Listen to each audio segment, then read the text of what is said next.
안녕하세요. 상속과 증여 시 금융상품 활용 꿀팁을 1탄과 2탄 영상을 연속해서 올리도록 하겠습니다. 1탄에서는 상속과 증여의 핵심 내용을 정리하고 2탄에서는 금융상품 활용 꿀팁 중에서 종신보험을 활용한 크로스 플랜에 대해서 알아보겠습니다. 먼저 상속과 증여의 핵심 내용을 정리하도록 하겠습니다. 상속과 증여의 설계가 필요한 이유는 상속세와 증여세는 최고 50%의 높은 세율이고 과거 종종 변칙적으로 진행되던 증여행위가 완전 포괄주의 도입으로 원천 차단되었고 세계 최고 수준의 고도화된 전산망 가동하여 개인별 재산 및 과세 자료가 촘촘하게 수집, 관리되고 있고 상속재산 가액 30억 원 이상 고액 상속인은 5년간 사후 관리가 진행되기 때문입니다. 이러하듯 상속 플랜을 준비하는 목적은 상속인별로 합리적인 자산 배분을 하여 상속 분쟁을 최소화하고 사전 증여나 유용한 제도 등을 활용하여 상속절세 대책으로 과도한 세금 부담을 줄일 수 있고 급작스런 유고 발생 시도 사전 계획으로 마련된 재원을 통해 어려움 없이 상속세 재원을 마련하기 위함입니다. 상속세와 증여세의 세율과 누진 공제액은 표와 같이 동일합니다. 1억 원 이하인 경우는 10%, 1억 원 초과에서 5억 원 이하는 20%, 누진 공제액은 1,000만 원입니다. 5억 원 초과에서 10억 원 이하는 30%, 10억 원 초과에서 30억 원 이하는 40%, 30억 원 초과는 무려 50%이고 이때 누진 공제액은 4억 6천만 원입니다. 상속세 공제는 기초공제 2억 원, 배우자 공제는 5억 원에서 최대 30억 원까지 가능하고 기타인적 공제가 있고 일괄 공제는 5억 원입니다. 기초공제와 기타인적 공제 합한 금액이 5억 원보다 적으면 일괄 공제 5억 원을 적용하고 배우자 단독 상속 시 일괄 공제에 해당 없어서 5억 원까지는 상속세 없고 배우자와 자녀 공동 상속 시는 10억 원까지 상속세가 없게 됩니다. 증여세는 배우자는 6억 원, 성년 자녀는 5천만 원, 미성년 자녀는 2천만 원을 세금 없이 줄 수 있습니다. 증여신고일 이전 10년간 증여한 금액을 합산하는 점이 키포인트이며 자녀가 태어나자마자 증여를 시작하면 30세 시점에 최대 1억 4천만 원을 세금 없이 증여할 수 있고 배우자에게는 30년 동안 총 18억 원을 세금 없이 증여할 수 있기에 증여 계획은 빠를수록 좋습니다. 유산세 방식은 상속세 과세가액을 피상속인을 기준으로 하여 상속재산 전체에 대해서 산정하기 때문에 다수인이 상속해도 과세 총액은 동일하고 유산취득세 방식인 증여세는 유산을 취득한 자를 기준으로 각각 취득한 유산가액을 과세 대상으로 하는 방식이므로 다수인에게 분산 이전될수록 세부담액이 감소합니다. 때문에 세율은 동일하지만 과세 방법의 차이로 세금 차이가 발생합니다. 사례를 보면 대상 자산이 100억 원이고 4명에게 상속, 증여될 때 상속에서는 과세표준 100억 전체를 기준으로 50%의 세율 적용 후 누진 공제액을 감안하면 상속세금 45.4억이 됩니다. 반면 증여의 경우는 증여를 받는 자 기준으로 증여세가 부과되고 인당 25억 원에 대해서 40%의 세율 적용 후 누진 공제액을 감안하면 인당 8.4억이고 총 33.6억이 됩니다. 자금 출처 조사는 재산 취득이나 채무 상환에 소요된 자금이 직업이나 연령, 소득 및 재산 상태 등으로 보아 본인의 자금 능력에 의한 것이라고 인정하기 어려운 경우 그 자금의 출처를 밝혀 탄루 여부를 확인하는 제도입니다. 자금 출처의 입증 책임은 취득자금이 10억 원 미만이면 80%까지만 소명하면 되고 10억 원 이상일 때는 2억 원을 제외한 모든 금액을 소명해야 합니다. 국세청에서는 자금 출처 조사를 할 때 일정 금액 이하에 대해서는 조사를 배제합니다. 세대주로서 30세 이상은 주택 1.5억, 기타 0.5억, 채무상환 0.5억, 총액 2.5억 한도가 기준이며 세대주 40세 이상은 주택 3억, 기타 1억, 채무상환 0.5억, 총액 5억 원 한도입니다. 다만 기준금액 이하라도 증여 사실이 명백하면 증여세가 과세됨에 유의해야 합니다. 예를 들어 34세의 세대주가 8억 원의 아파트를 취득하였다면 자금 출처 소명 대상이 됩니다. 소명해야 할 금액은 8억 원의 80%인 6.4억 원이고 근로소득 등 소득원을 집계하고 부족분은 추가 소명을 해야 합니다.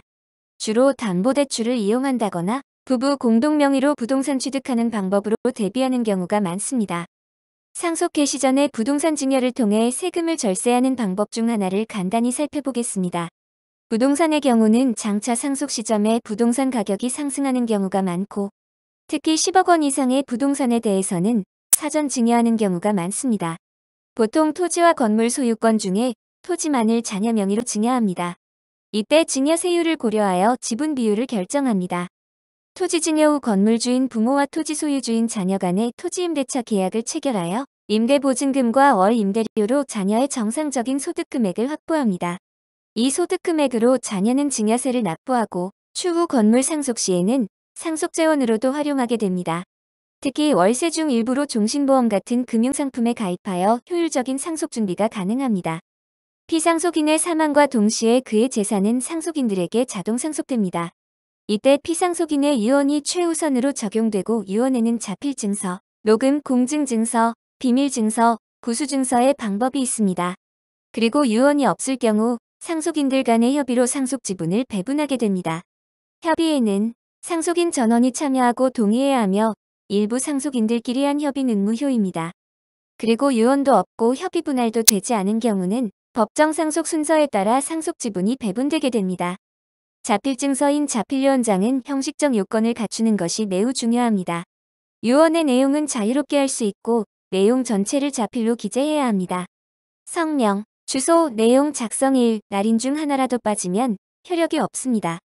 주소는 번지수 포함하여 세부 주소까지 다 기재해야 합니다. 내용 수정할 때는 자필로 고치고 날인까지 해야 합니다. 날인은 도장과 지장만 인정됩니다. 최근 스마트폰 유언장이 인기입니다. 스마트폰으로 촬영한 동영상은 녹음에 의한 방법으로 그 효력이 인정됩니다. 유언 내용과 유언자의 이름과 유언을 남긴 날짜를 정확하게 녹음으로 남겨야 하고 유언 촬영 시 1인 이상의 증인이 꼭 필요하며 증인도 성명과 유언 날짜를 음성으로 남겨야 효력이 인정됩니다. 법정 상속 순위는 1순위는 직계 비속과 법률상 배우자이고 2순위는 직계 존속과 법률상 배우자이며 1순위와 2순위가 없을 경우 형제자매가 3순위가 되고 3순위마저 없다면 사촌인의 반계열족이 4순위 상속인이 됩니다. 직계 비속이 있으면 직계 존속은 상속권이 없습니다. 1순위, 2순위 없고 배우자만 있으면 배우자 단독 상속인이 되고 태아는 출생한 것으로 간주합니다. 대습상속이란 상속인이 상속계 시전 사망하면 사망한 상속인이 직계 비속과 배우자가 대신 상속하는 것을 말합니다. 상속 결격 사유로는 고의로 피상속인 등을 살해하거나 사기나 강박 등으로 유언 행위를 방해하거나 유언을 조작하는 행위이며 이 경우 상속인의 자격이 박탈됩니다. 상속인들은 민법에 정한 비율로 상속재산의 지분을 취득하게 됩니다. 이때 상속지분은 동순위 상속인은 그 상속분을 균등하게 나누고 배우자는 공동상속 시 5할을 가산받습니다. 만약 70억 원의 상속자산을 배우자와 자녀 2명이 공동상속한다면 그 상속 비율은 1.5대 1대 1의 비율이 되어 배우자는 30억 원, 자녀는 각각 20억 원이 상속지분이 됩니다. 유류분은 피상속인의 의사와 상관없이 상속인에게 보장된 최소한의 유산 비율이며 유언보다 강력하며 법이 보장해주고 있습니다. 유류분 권리를 행사할 수 있는 사람은 직계 비속, 배우자, 직계 존속, 형제자매이고 선순위 상속권자가 있으면 후순위 상속권자는 권리가 없습니다. 직계 비속과 배우자는 법정 상속분의 2분의 1, 직계 존속 등은 3분의 1의 권리를 갖습니다. 유류분 사례 하나를 보겠습니다. 피상속인인 아버지가 배우자와 아들과 딸을 상속인으로 두고 사망하였는데 전 재산 70억 원을 아들에게 상속하도록 유언을 남겼습니다. 이 경우 배우자와 딸은 법정 상속분의 2분의 1만큼의 유류분을 청구할 수 있고 유류분을 감안하면 배우자는 15억 원, 딸은 10억 원, 아들은 최종 45억 원을 상속받게 됩니다. 유류분 반환 청구는 해당 상속인들이 자신의 유류분을 반환해달라고 하는 유류분 반환 청구권을 행사해야 반환이 가능합니다. 특히 유류분 반환 청구는 일정 기간 내에 행사하지 않으면 권리가 소멸됨을 유의해야 합니다. 이 기간은 상속이 개시되고 증여 사실을 안 때로부터 1년입니다. 그리고 기여분에 대해서는 반환을 받을 수 없다는 판결도 참고해야 합니다. 상속인은 단순 승인, 한정 승인, 상속 포기 중 한 가지를 선택하게 됩니다. 먼저 단순 승인은 피상속인의 권리뿐만 아니라 부채도 그대로 승계합니다. 특히 의사표시 없어도 첫째 상속재산을 처분하는 행위, 둘째 상속 개시 후 3개월 내에 의사표시가 없는 경우, 셋째 한정 승인이나 포기 후 상속재산을 은닉, 부정소비, 고의재산 목록 누락은 법정 단순 승인 사유가 됩니다.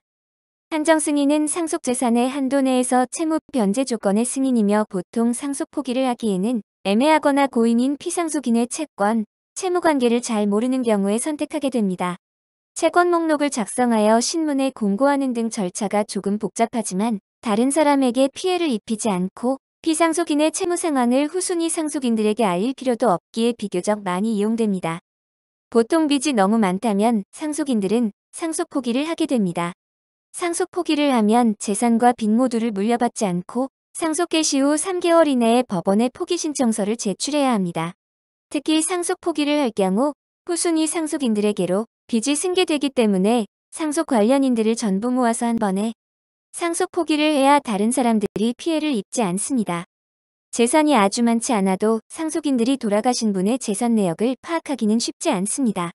국가 운영의 안심상속 원스톱 서비스를 이용하면 사망자의 금융거래, 토지, 자동차, 세금 등의 재산을 개별 기관을 일일이 방문하지 않고 한 번에 통합 신청으로 결과를 확인할 수 있습니다. 이 서비스는 6개월 이내에만 신청이 가능하고 그 이후는 개별적으로 확인해야 함을 꼭 유의해야 합니다. 상속인은 금융감독원의 상속인 금융거래 조회 서비스를 이용해서 여러 금융회사를 일일이 방문할 필요 없이 일괄로 각 금융회사별 금융거래 등의 내역을 조회할 수 있습니다. 이를 통해 피상속인의 금융채권, 금융채무, 보관금품까지 확인이 가능합니다. 특히 조회 가능 내용은 꾸준히 확대되고 있고 2019년부터는 미청구 보험금, 휴면보험금, 보험기간 등 세부 정보도 확인됩니다. 사망보험금은 세법에서는 피상속인의 고유재산으로 간주하여 피상속인이 납부한 보험료는 상속세 납부 대상이 됩니다. 반면 민법에서는 상속인의 고유재산으로 간주하여 상속 과정에서 상속을 포기해도 사망보험금 수령 가능하고 또한 피상속인의 채권자가 압류할 수 없으며 유류분 청구의 대상도 아닙니다. 이처럼 사망보험금은 안전하게 물려줄 수 있는 가장 확실한 재산입니다. 이상으로 영상을 마치겠습니다. 끝까지 시청해주셔서 감사드리며 좋아요, 구독, 댓글은 언제나 제게 큰 힘이 됩니다. 더 좋은 영상으로 뵙겠습니다. 늘 건승하십시오.